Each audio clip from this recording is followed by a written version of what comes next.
തിരുവനന്തപുരത്ത് കോൺഗ്രസ് സംഘടിപ്പിച്ച രാപ്പകൽ സമരം നടക്കുന്ന വേദിയിൽ താരമായത് ഷാഫി പറമ്പിൽ എം പി. കേന്ദ്ര സർക്കാരിനെതിരെ കടുത്ത ഭാഷയിലാണ് ഷാഫി പറമ്പിൽ വിമർശനം ഉന്നയിച്ചത്. തൊഴിലെടുത്ത് കിട്ടുന്ന പണം കൊണ്ട് തന്റെ പേരക്കുട്ടിക്ക് ഒരു 5 രൂപയുടെ മിഠായി വാങ്ങിക്കൊടുക്കുമ്പോൾ ആ മുത്തശ്ശിയുടെ മുഖത്തുണ്ടാകുന്ന സന്തോഷം കവരാൻ ഏത് 56-കാരൻ വന്നാലും കോൺഗ്രസ് അനുവദിക്കില്ല.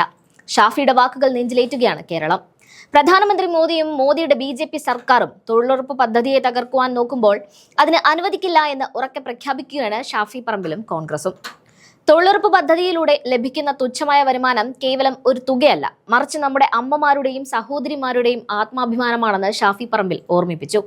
മരുന്നിനും മറ്റാവശ്യങ്ങൾക്കും വേണ്ടി മക്കളുടെ മുൻപിൽ കൈനീട്ടാതെ സ്വന്തം കാലിൽ നിൽക്കാൻ ഈ പദ്ധതി അവരെ സഹായിക്കുന്നു. കോൺഗ്രസ് എന്നും പാവപ്പെട്ടവന്റെ കൂടെ ഉണ്ടാകുമെന്ന ഉറച്ച സന്ദേശമാണ് ഈ സമരത്തിലൂടെ പുറത്തുവരുന്നത്. ഷാഫി പറമ്പിൽ നടത്തിയ ആ ആവേശകരമായ പ്രസംഗത്തിന്റെ പ്രസക്ത ഭാഗങ്ങൾ നമുക്കൊന്ന് കാണാം. ഒരു ദിവസം കിട്ടുന്ന 100-200 രൂപ, ആ 100-200 രൂപയിൽ നിന്ന് അവനവന് വാങ്ങേണ്ട മരുന്നിന് മക്കളുടെ മുമ്പിൽ തുകക്ക് കൈനീട്ടേണ്ടി വരാതെ നിൽക്കുന്ന ഒരു ആശ്വാസം ഈ പ്രിയപ്പെട്ട അമ്മമാർക്ക്, സഹോദരിമാർക്കുണ്ട്. അവർക്ക് കിട്ടുന്ന ചെറിയ തുകയിൽ നിന്ന് പേരക്കുട്ടികൾക്ക് ഒരു 5 രൂപയുടെ ഒരു മിഠായി വാങ്ങിക്കൊടുക്കാൻ അതിനും മകനോടും മകളോടും പൈസ ചോദിക്കാതെ അതവരുടെ കയ്യിൽ കൊടുക്കുമ്പോ ആ മുത്തശ്ശിയെ ചേർത്ത് പിടിക്കുന്ന പേരക്കുട്ടിയുടെ മുഖത്ത് കാണുന്ന ഒരു സന്തോഷത്തെ കവരാൻ ഏത് 56-കാരൻ തീരുമാനിച്ചാലും അതിവിടെ കോൺഗ്രസ് അനുവദിക്കില്ല എന്ന ഉറച്ച പ്രഖ്യാപനമാണ് ഈ സമരം.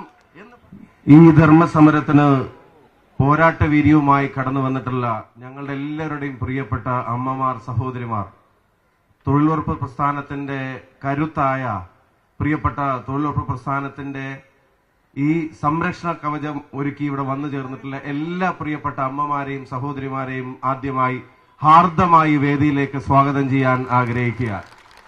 ഇവിടെ ഇരിക്കാൻ ഇരിപ്പിടമില്ലാതെ എന്റെ മുന്നിലും പുറകിലും അതുപോലെ വശങ്ങളിലുമെല്ലാം എഴുന്നേറ്റ് നിന്നും ഈ സമരത്തിന്റെ ഭാഗമാവുന്നവർ, സമാപന സമ്മേളനത്തിന്റെ സ്വാഗത പ്രസംഗം നടക്കുമ്പോഴും ഈ വേദിയിലേക്ക് കടന്നു വന്നുകൊണ്ടേയിരിക്കുന്ന പ്രിയപ്പെട്ട തൊഴിലുറപ്പ് പ്രസ്ഥാനത്തിന്റെ ചോരയും നീരുമായ സഹോദരങ്ങൾ, ഒരു കാര്യം സംശയങ്ങൾക്കിടയില്ലാത്ത വിധം ഇന്ത്യൻ നാഷണൽ കോൺഗ്രസ് പ്രഖ്യാപിക്കുകയാണ്, അവരുടെ അവകാശങ്ങൾക്ക് വേണ്ടിയുള്ള പോരാട്ടത്തിൽ ഈ പ്രസ്ഥാനം ഒരിഞ്ച് പുറകോട്ട് പോവില്ല എന്ന ഉറച്ച പ്രഖ്യാപനമാണ് ഇന്നലെയും ഇന്നുമായി നടക്കുന്ന ഈ വലിയ സമര കാഹളം എന്ന് പറയാതിരിക്കാൻ കഴിയില്ല.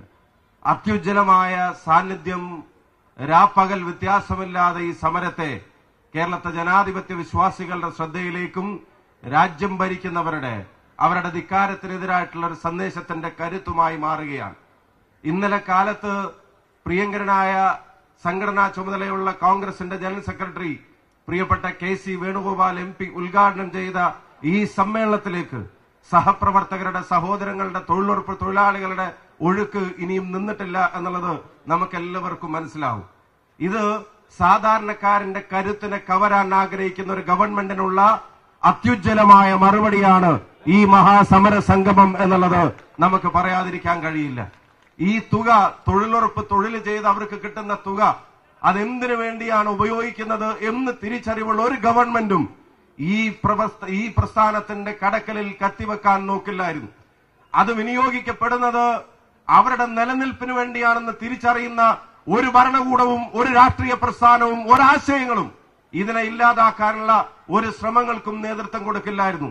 ഒരു ദിവസം കിട്ടുന്ന 100-200 രൂപ, ആ 100-200 രൂപയിൽ നിന്ന് അവനവന് വാങ്ങേണ്ട മരുന്നിന് മക്കളുടെ മുമ്പിൽ തുകക്ക് കൈനീട്ടേണ്ടി വരാതെ നിൽക്കുന്ന ഒരു ആശ്വാസം ഈ പ്രിയപ്പെട്ട അമ്മമാർക്ക്, സഹോദരിമാർക്കുണ്ട്. അവർക്ക് കിട്ടുന്ന ആ ചെറിയ തുകയിൽ നിന്ന് പേരക്കുട്ടികൾക്ക് ഒരു 5 രൂപയുടെ ഒരു മിഠായി വാങ്ങിക്കൊടുക്കാൻ അതിനും മകനോടും മകളോടും പൈസ ചോദിക്കാതെ അതവരുടെ കയ്യിൽ കൊടുക്കുമ്പോ ആ മുത്തശ്ശിയെ ചേർത്ത് പിടിക്കുന്ന പേരക്കുട്ടിയുടെ മുഖത്ത് കാണുന്ന ഒരു സന്തോഷത്തെ കവരാൻ ഏത് 56-കാരൻ തീരുമാനിച്ചാലും അതിവിടെ കോൺഗ്രസ് അനുവദിക്കില്ല എന്ന ഉറച്ച പ്രഖ്യാപനമാണ് ഈ സമരം എന്ന് പറയാതിരിക്കാൻ കഴിയില്ല. ഒരു മേൽമുണ്ട് വാങ്ങാൻ, ഒരു തോർത്ത് വാങ്ങാൻ, അവനവൻ ഒരു മാക്സി വാങ്ങാൻ, ഒരു സാരി വാങ്ങാൻ, ഒരു ചെറിയ ബാഗ് വാങ്ങാൻ, ഒരു മരുന്ന് വാങ്ങാൻ, ഒരു കണ്ണടയൊന്ന് മാറ്റി വാങ്ങാൻ, ചിലർക്ക് ചെറുതായിട്ടൊന്ന് മുറുക്കാൻ, അങ്ങനെ ആവശ്യം വരുന്ന ചെറിയ കാര്യങ്ങൾക്ക് നീക്കിവെക്കുന്ന തുക. നിങ്ങൾ അറിയണം, അവരുടെ വീട്ടിലെ വരുമാന മാർഗമായ മകൻ, ആ മകന് അസുഖം വന്ന് കിടപ്പിലായാൽ ആ കുടുംബം അനുഭവിക്കുന്ന പ്രയാസങ്ങൾക്ക് ചിലപ്പം മകൻ അറിയാതെ മകന്റെ ഭാര്യയുടെ കയ്യിലേക്ക് ഒരു 200 രൂപ വെച്ചു കൊടുത്തിട്ട് അവനോട് പോയി ഒന്ന് ഡോക്ടറെ കാണിക്കാൻ പറ എന്ന് പറയുന്ന ഒരു അമ്മ മനസ്സറിയുന്ന ഒരാൾക്കും ഈ പദ്ധതിയെ തുരങ്കം വെക്കാൻ കഴിയുമായിരുന്നില്ല.